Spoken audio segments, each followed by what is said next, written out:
Well, thank you Lord Jesus untuk kami bisa mendengar isi hatimu. Bahwa di akhir 2021 ini kita akan mengakhiri dengan benar. Supaya kami bisa memulai 2022 strong with you Lord. Karena bersama Tuhan kita akan melakukan perkara besar. Kami bersyukur untuk urapanmu, hadiratmu dalam kesatuan daripada komunitas gerejamu. Gereja Generasi Apostolik, you are here with us. Di dalam nama Yesus Kristus kami berdoa untuk syukur. Amen. Selamat malam semuanya. Oke, jangan dibuka mic-nya. Kalian salam-salaman aja satu sama lain ya. So hari ini pesan Tuhan untuk kita semua sebagai rasul dan pendiri dari Gereja Generasi Apostolik. There is a question yang Tuhan taruh ke saya sebetulnya. Selama beberapa bulan dari 2021 ini. Setiap orang di jemaat Tuhan, Gereja Generasi Apostolik, dimuridkan Yesus. Tidak ada satu dari Anda yang tadi mendengar kesaksian Irene, Ongko Wijoyo, is that correct? Your name, family name? Yeah, you doesn't sound very Manado. Okay. So, kesaksian dan lagu pujian yang dia nyanyikan sebetulnya is the message for tonight. Are you being discipled by Jesus? Nah, kalau Anda betul-betul mau mengerti bahwa apakah Anda dimuridkan oleh Yesus, pengalaman yang Irene alami, Anda akan alami. Oke, saya bagikan nanti pesan Natal bahwa kedatangan Yesus itu nggak banyak kado dan lampu kelap-kelip ya. Kedatangan Yesus itu sebetulnya kedatangan di musim dan masa yang sangat mengerikan dan tidak ada tanda apa-apa sama sekali. Ya, yang tahu beritanya dia lahir cuma gembala. Itu pun didatangin malaikat. Oke, jadi kartu Natal nggak laku waktu itu. Oke, dari gembala datang ke Palungan itu tempat parkirnya transport zaman itu namanya kandang kambing, sapi, onta. Oke, karena tidak ada tempat di losmen sama sekali. So dikasih ada ruangan parkir kosong itu buat hewan-hewan dan tempat makanan minumannya si hewan itu Palungan tempat lahirnya baby Jesus. So jadi kalau kalian penuh dengan kado-kado itu lampu-lampu lilin nggak ada. Ya, sebetulnya sama sekali tidak ada. Nobody expect him to come the way he came. Namun orang yang bertemu dengan dia, terutama orang-orang Majus itu, mengalami sukacita yang luar biasa. Tapi kelahirannya Yesus menakutkan Raja Herodes. Bahkan usia Yesus di bawah 2 tahun sudah diancam untuk mati. So, malam hari ini apapun yang Anda sedang alami, enak apa enggak enak selama masa pandemi ini, 2 tahun ini, itu masa yang seperti Yesus tekanannya alami yang sama. Tetapi Yesus itu adalah, dia perkenalkan identitasnya, Yesaya 9 ayat 5. But he is the great counselor. Dia adalah penasehat ajaib kita. So Anda bingung gak tahu mesti ngapain, butuh nasihat, Anda call upon that name, serukan nama Yesus. Satu-satunya nama yang diberikan di bawah kolong langit ini. You shall be saved. Anda pasti selamat. Nah itu Irene alami ya. Di udara muter-muter. Saya udah pernah tuh Irene naik pesawat yang kamu bekerja. Itu kan waktu saya pelayanan bolak-balik ke Timika, Kuala Kencana. Nah itu udah biasa naik pesawat itu. Okay. So today untuk bisa menjadi seorang yang fasih untuk mengarungi krisis, mengarungi badai di udara, badai di laut, and we will be going through that. And badai keluarga, badai di dalam gereja, karena kita semua karakter berbeda-beda dan belum sampai menjadi serupa Kristus. But we are on the way, betul? Kita OTW katanya sekarang untuk menjadi serupa Kristus. Oke, so tos kiri kanannya yang satu ruangan bersama katakan, kamu akan menjadi serupa Kristus, kamu akan bantu aku jadi serupa Kristus. Jangan musuhi aku, bantu aku jadi serupa Kristus. Oke. Nah di Yesaya 50 ayat 4 dan 5 dan 10. Ini nubuat yang dibuat oleh nabi yang mengumumkan, memproklamirkan kedatangan juru selamat dunia. Nabi ini menjelaskan bahwa juru selamat dunia ini akan melakukan apa? Nah, lihat ini di ayat 4-nya. Tuhan Allah telah memberikan kepadaku lidah seorang murid. So Anda bisa ngomong sama kiri kanannya. Untuk punya lidah murid Yesus pun dikasih sama Tuhan. Bukan kita fermak-fermak. Supaya dengan perkataan aku dapat memberi semangat baru kepada orang yang letih lesu. Bukankah tidak ada musim yang tepat seperti 2 tahun terakhir ini? Banyak orang letih lesu loh. Stres, tegang, depresi, ansietas, sehingga hidupnya lesu, nggak bergairah untuk berjuang sama sekali. But murid Yesus memiliki lidah seorang murid yang diberi Tuhan. Kalau bicara itu menguatkan. Kalau bicara orang yang dengar tuh menerima semangat baru.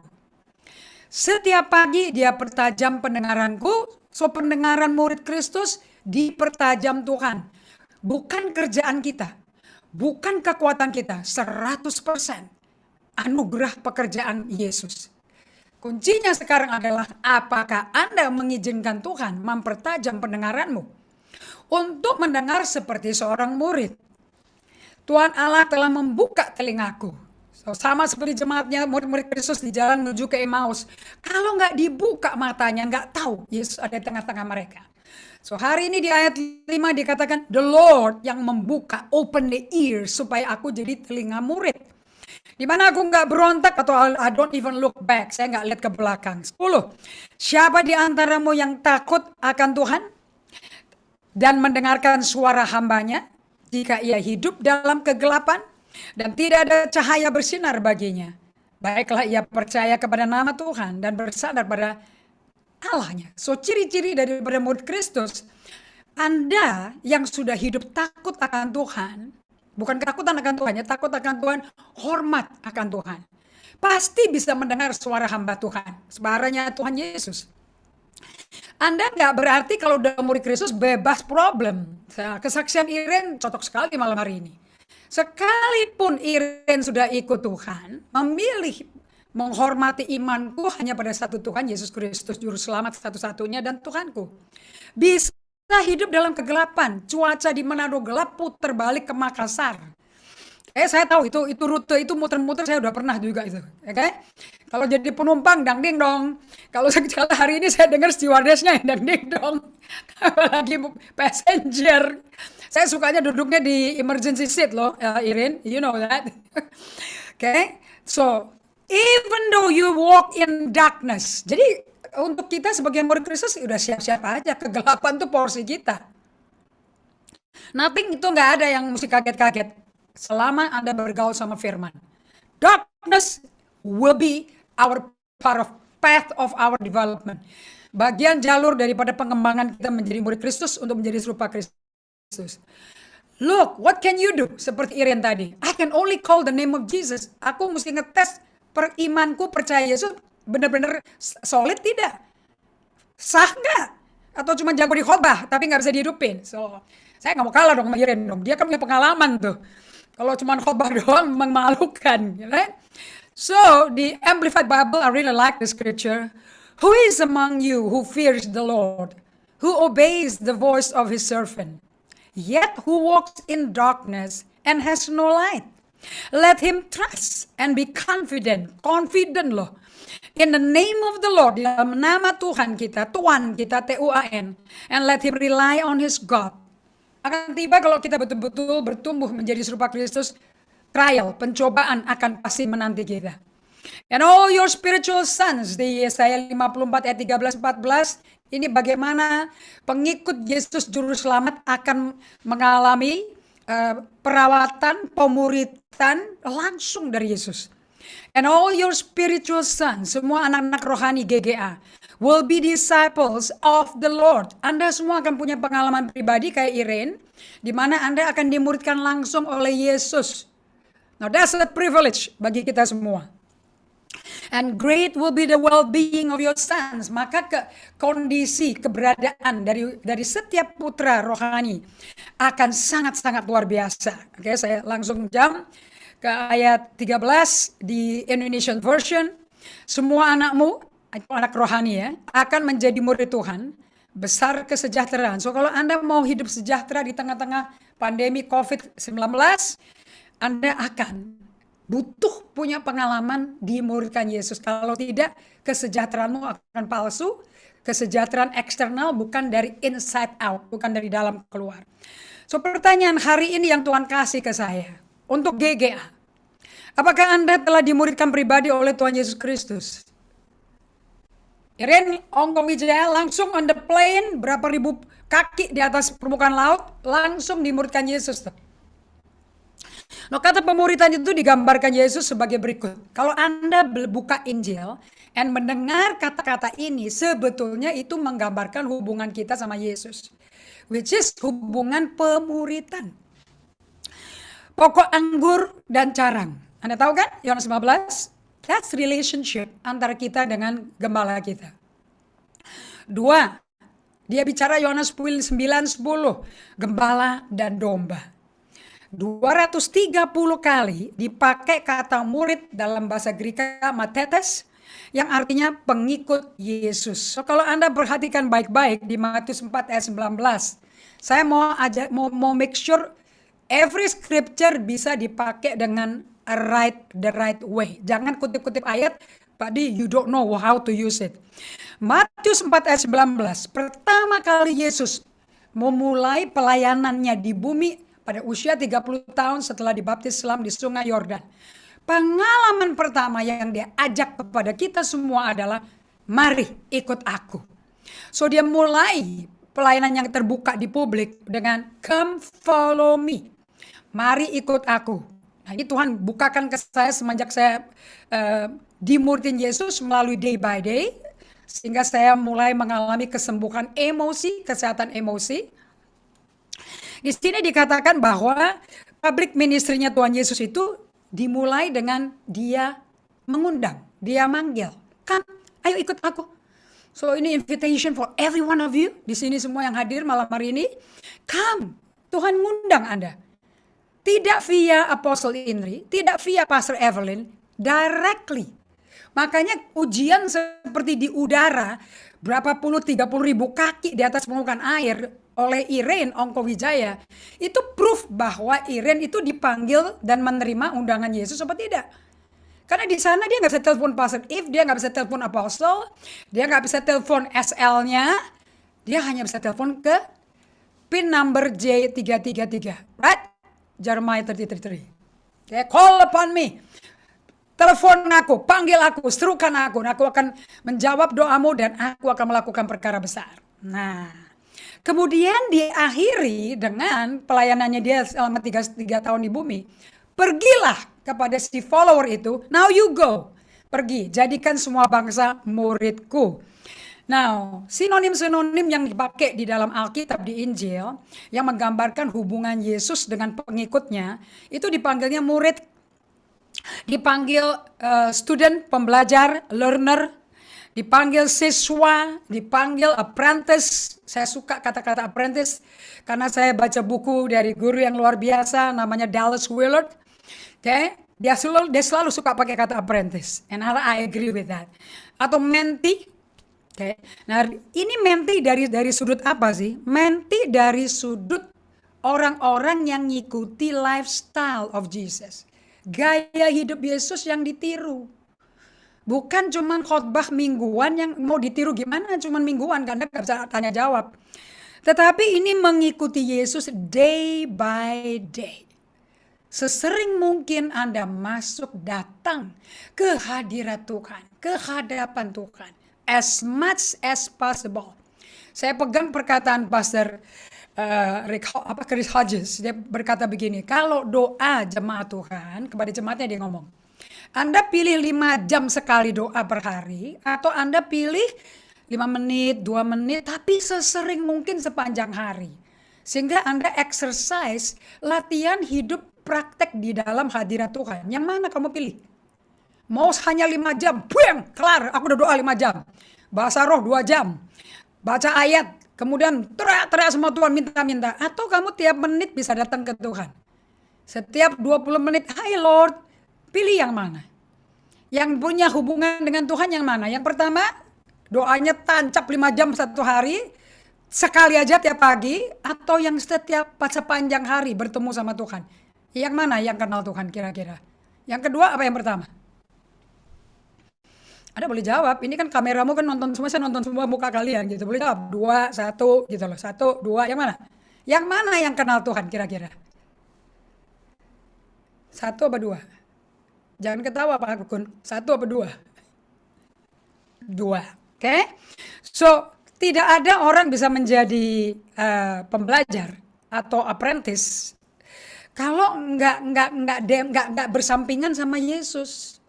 Makanya Yesus nggak pernah pakai kata-kata kamu belajar pakai meja buka buku catat ya. Tapi dia berkata, mari datang padaku kau letih lesu beban berat, aku beri kelegaan. Oke? Aku lemah lembut kok. Kemudian saya suka sekali ayat 30. Aku mau pasangin pada kamu kuk ya. Kuku enak loh, bebannya enteng. Berarti kita semua letih lesu karena apa? Karena bikin kukukan sendiri. Dicopot dong kuknya. Dan pakai kuknya Tuhan. So kalau Anda pengikut Yesus yang meniru, karena kalau di kuk itu samping-sampingan, sapinya tuh kiri kanan, bukan depan belakang, betul? Ya, kalau sapi pembajak tuh kiri kanan, right? Nah, karena kiri kanan, kalau sapi senior maju, sapi junior mesti maju.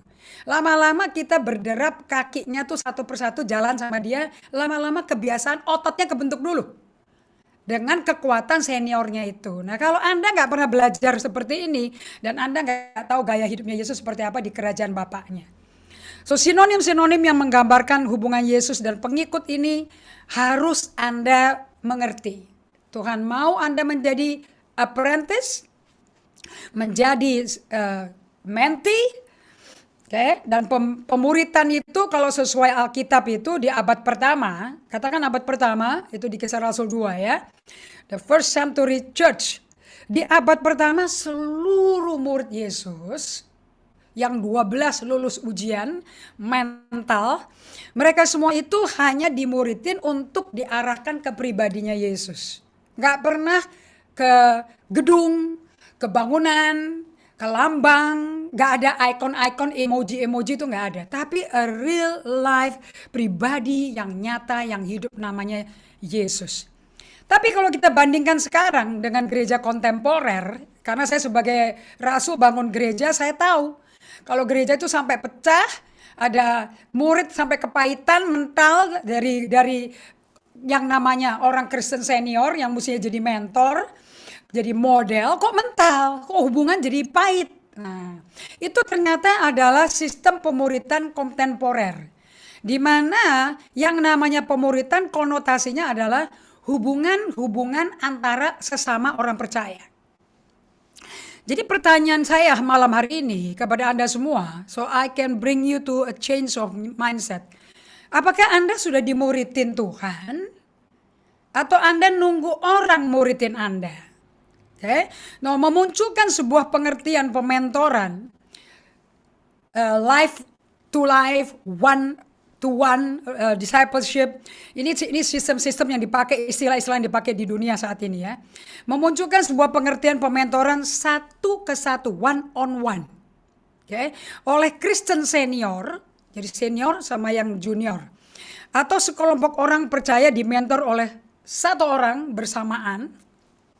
Itu juga dia sering dipakai, digambarkan sebagai life to life atau pementoran pribadi ke pribadi, life on life discipleship, di mana dua orang percaya itu memuridkan dan dimuridkan. Nah, nanti yang dimuridkan itu bisa masuk ke kehidupan pribadi yang memuridkan sampai detail-detailnya orang itu kenal. Nah, kalau sampai satu hari udah detailnya kenal, tersandung mental akibatnya, jadi tidak bisa menjadi murid, malah tersandung di tengah-tengah jalan. So, seringkali kita mendengar perkataan seperti ini. Oh, saya dimuridin Ibu Indri, saya dimuridin Bapak pendeta ini, saya muridnya Ibu Indri. Okay, bagaimana Anda bisa dimuridin dia? Anda nggak pernah ketemu orangnya secara pribadi. Nah, biasanya kalau sampai ini pernyataan keluar, seorang Kristen kalau ngomong seperti ini dan merasa seperti ini, berarti dia belum dimuridkan oleh Yesus. Karena hubungannya itu tergantung manusia, orang percaya lain. Dia tidak punya hubungan intensif dengan Tuhan. Okay? What the true biblical discipleship, seperti Iren tadi punya kesaksian. 100% Yesus yang mentor dia di udara.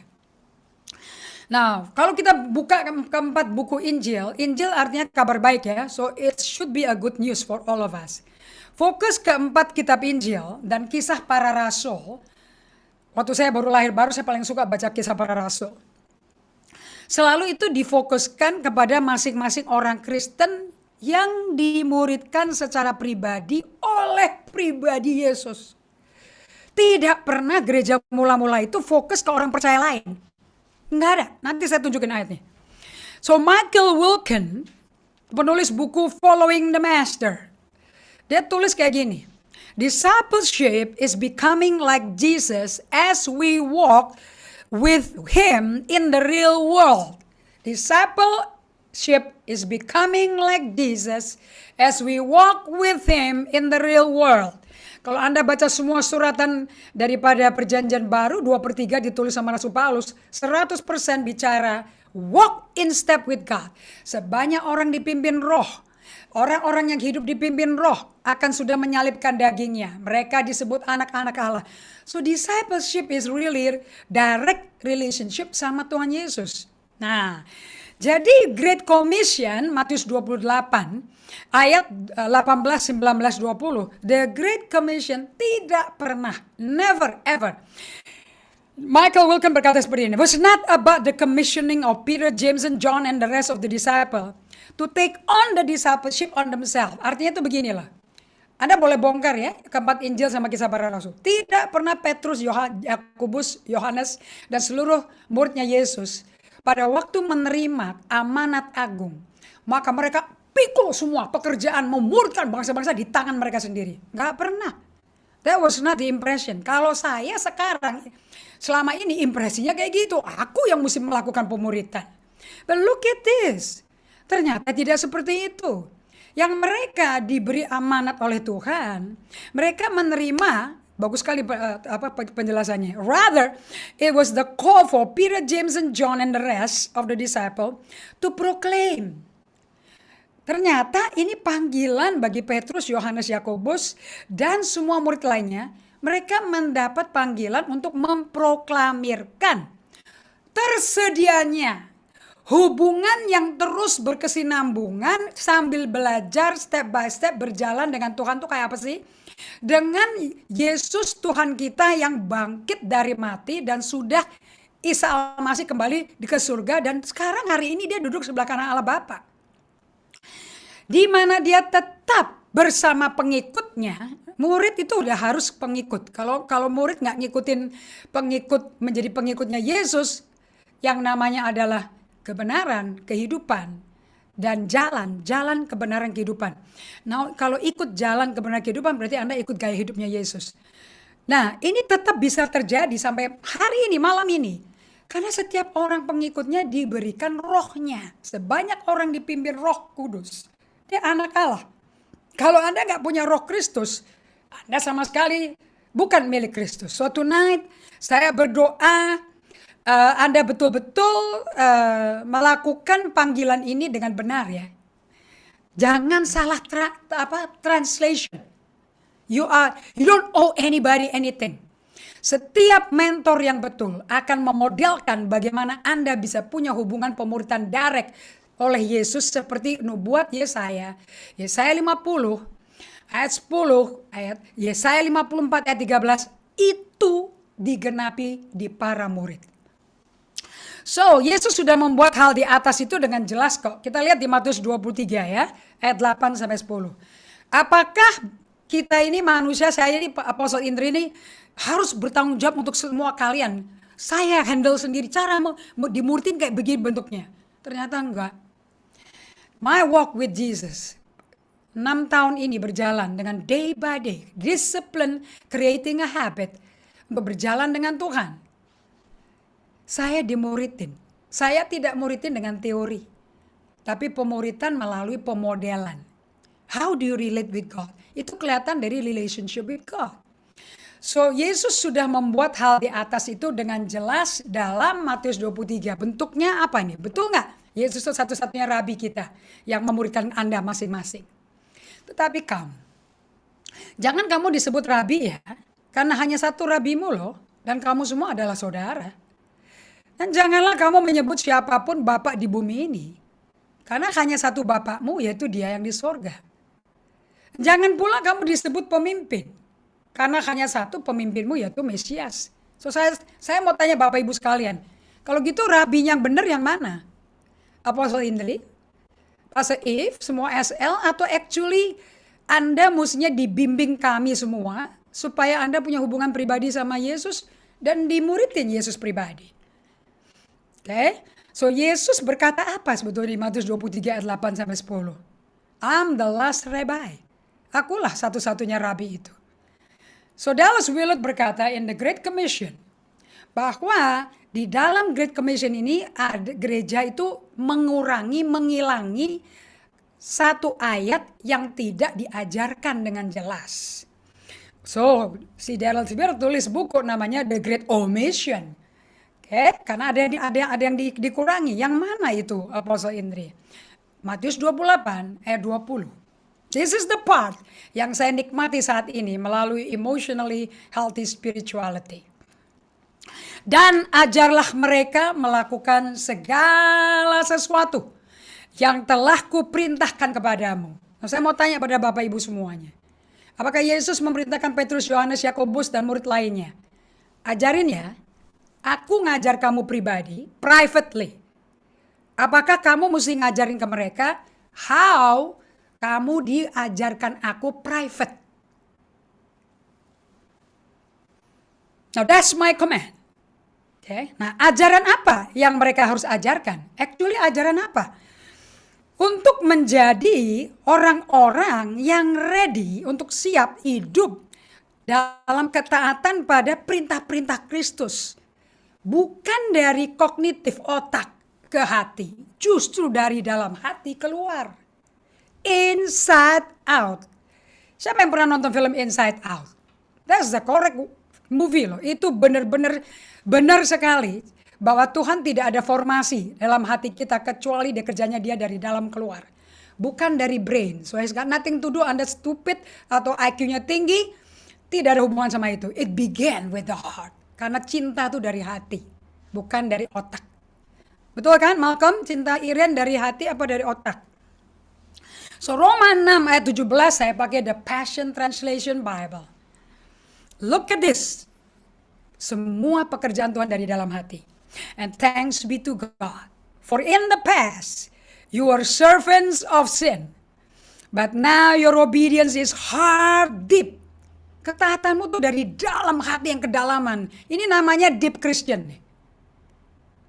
And your life is being molded by truth. Hidup kita dicetak oleh cetakan kebenaran. Melalui through the teaching you are devoted to. Melalui pengajaran yang kalian mengabdikan dirimu. Of course Anda mengabdikan dirimu pada Alkitab bukan? So di terjemahan BIMK, Bahasa Indonesia Masa Kekinian. Tetapi syukur kepada Allah sebab dahulu kalian menjadi hamba dosa. Tapi sekarang kalian dengan sepenuh hati mentaati pengajaran benar yang sudah diberikan kepadamu. So Bapak Ibu sekalian coba tanya pada Anda semua. Anda ini belajar firman dari hati apa dari otak kiri otak kanan ya? Kalau Paulus tulis kepada jemaat Romawi, from the heart, inside out. So Matius 28 ayat 20, Yesus ngomong seperti ini. Dan ketahuilah. Setelah dia ngomong ayat 19 ya, ajarin mereka apa yang kuajarkan kepada kamu. Sesuai perintah kuberikan padamu. Dan ketahui, know this. When you teach them, know this. I am with you always. Aku menyertai kamu senantiasa. Dallas Willard ngomong seperti ini. Apprentice of Jesus, every minute of the day, every minute, they are aware that the Lord is with them. Mereka sadar Tuhan beserta mereka. Kesaksian Irian berulang kali. Lagu yang dipilih tadi berulang kali. Walaupun melalui lembah kekelaman. God is with me. Kalau sebelum kena badai nggak biasa latihan berada bersama Tuhan. Bagaimana bisa tahu pasti di udara dalam awan gelap hitam tahu Allah tuh beserta kamu. So while kita tidak ada dalam badai, exercise. Develop otot emosimu. How you practice day by day, minute by minute, being with God. So apa sih arti janji Tuhan Yesus bahwa ia menyertai kamu senantiasa sampai kepada akhir zaman? bahwa untuk menjadi becoming the kind of person who can readily obey Christ, life ready for Jesus. For to become a person who are readily obey Christ's command from the inside out is an ongoing strengthening presence of Jesus himself. Jadi hadirat Allah mestinya semakin hari semakin tebal. Sehingga Anda bisa confess seperti Yohanes Pembaptis. Biar aku berkurang-kurang, Kristus bertambah-tambah. Now, is that real in your life? Nah, saya pakai ini di Bible study. Saya introduce to everybody the Emmanuel principle dari Richard Foster. Prinsip Immanuel artinya God with us, Allah beserta kita. Untuk menghidupi kehidupan dalam kesatuan dan persekutuan intim dengan Lord Jesus, Tuhan, T-U-A-N, Yesus Kristus, yang telah bangkit dan naik ke surga, dan sudah duduk di sebelah kanan Bapa di surga. Walaupun badannya ada di surga. Tapi melalui roh kita, He is with us. Nah, Anda punya kehidupan akan begini nih. Kalau betul-betul Anda hidup bergaul dengan Allah. Galatia 2 ayat 19-20. Saya pakai terjemahan TSI ya. Dulu ya, waktu saya berusaha mentaati seluruh hukum Taurat, ini kata Rasul Paulus yang murid summa cum laude dari Gamaliel. Dia high ranking. Aku mau pakai kekuatanku sendiri mentaati hukum Taurat. Saya menyadari saya itu nggak sanggup sebetulnya. Dan pasti mati dah dalam dosa. Karena satu ayat, satu hukum gagal semuanya kata Yakobus. Tapi dalam keadaan putus asa itulah, aku menyadari pemberian Allah. Melalui Kristus aku punya hidup kekal. I can be with God every day. Dan saya tidak perlu sama sekali takut bahwa aku nggak bisa mentaati hukum Taurat. Because the law, pribadi yang hukum Taurat yang menjadi manusia is with me, rohnya. Sekarang, secara rohani saya sudah disalibkan bersama Kristus. Itu berarti bukan lagi saya yang mengatur hidup saya. Halo? Melainkan Kristus yang hidup dalam diri saya. From inside out. Anda dimuridkan Tuhan. Seluruh hidup yang saya jalani dalam tubuh duniawi ini hanya berdasarkan keyakinan penuh kepada anak Allah. Yang begitu mencintai saya, mengasihi saya sampai rela menyerahkan dirinya untuk menebus saya. So people of God, di menit-menit terakhir ini, Yesus berkata seperti ini. Yohanes 14 ayat 18. Yesus selalu beserta kita. Katakan pada kiri kanannya, Yesus selalu beserta kita. Kenapa? Sebab dia berkata, aku gak akan tinggalkan kamu loh sebagai yatim piatu. Nobody is an orphan. Kalau Anda latihan hidup day by day with God, Anda lepas dari hubungan formalitas seperti yatim piatu. So, bersama Allah di Roma 8 ayat 9, saya itu berada bersama Allah hari per hari. Tetapi kamu semua yang bersatu dengan Kristus tidak lagi dikuasai oleh nalurimu yang berdosa. Nafsu manusia dagingmu itu tidak berkuasa lagi. Sebaliknya kamu dikuasai oleh roh Allah. Karena roh Kristus yang bikin Anda semua bisa berbahasa roh itu loh. Jangan fokus di karunia-Nya, fokus di pemberi karunia. Benar-benar ada dalam dirimu. Orang yang tidak memiliki roh Kristus bukan milik Kristus. So malam hari ini, apakah Anda ini mengantri di belakang orang-orang yang menjadi idola Anda sampai lupa hubungan dengan Tuhan apa tidak? Saya mau tutup ya dengan pernyataan ini. 1 Korintus 3 ayat 3-9. Kalau Anda bisa baca tolong yang keras di tempat Anda berada, tutup mic-nya ya. Karena kamu masih manusia duniawi. Sebab jika di antara kamu ada iri hati, ada perselisihan, bukankah hal itu menunjukkan bahwa kamu manusia duniawi? Bahwa kamu hidup secara manusiawi. Karena jika seorang berkata, aku golongannya Paulus. Yang lain berkata, aku golongan Apolos.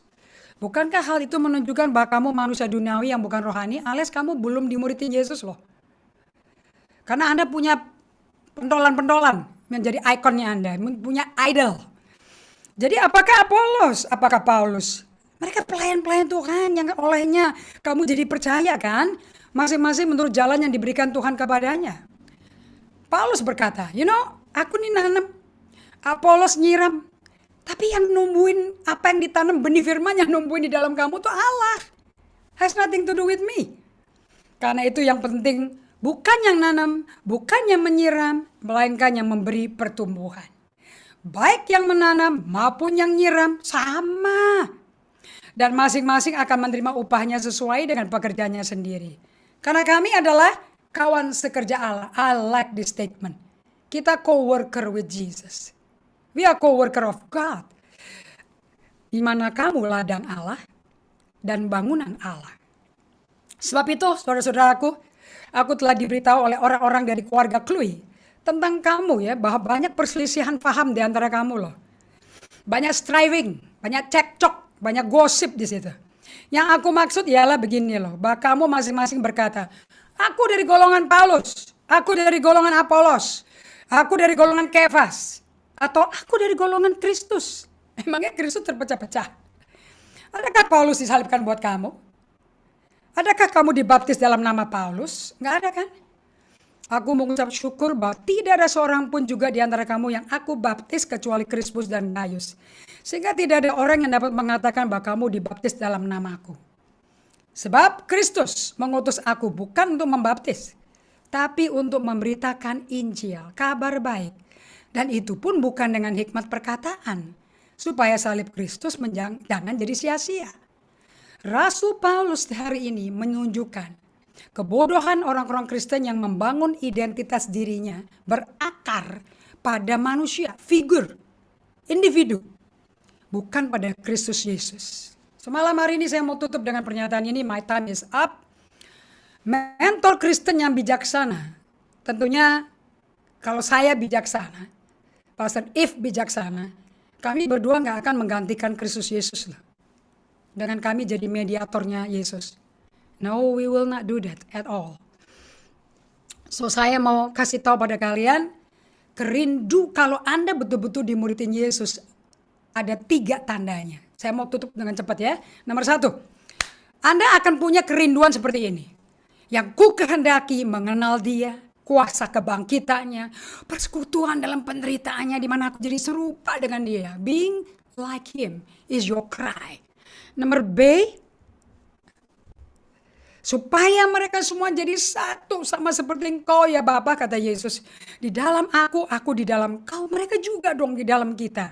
Supaya dunia percaya Kau yang utus aku melalui kita memberitakan. Tapi sekarang yang C, sesudah kamu mengenal Allah, atau lebih baik sesudah kamu dikenal Allah, bagaimana kamu berbalik lagi kepada roh-roh dunia yang lemah dan miskin dan mau memberhambakan diri lagi. So, saya berdoa, ciri-ciri ini ada di murid-murid yang dimuridkan dengan sengaja di GGA. 2021, I want you to renungkan ini. Supaya 2022, kita akan punya mentor-mentor Kristen yang membuat semua orang melihat model hidupmu. Semua orang kepingin punya hubungan dengan Tuhan seperti Anda seperti Anda bergaul sama Tuhan. So you can say seperti Paulus, imitate me, I follow Christ.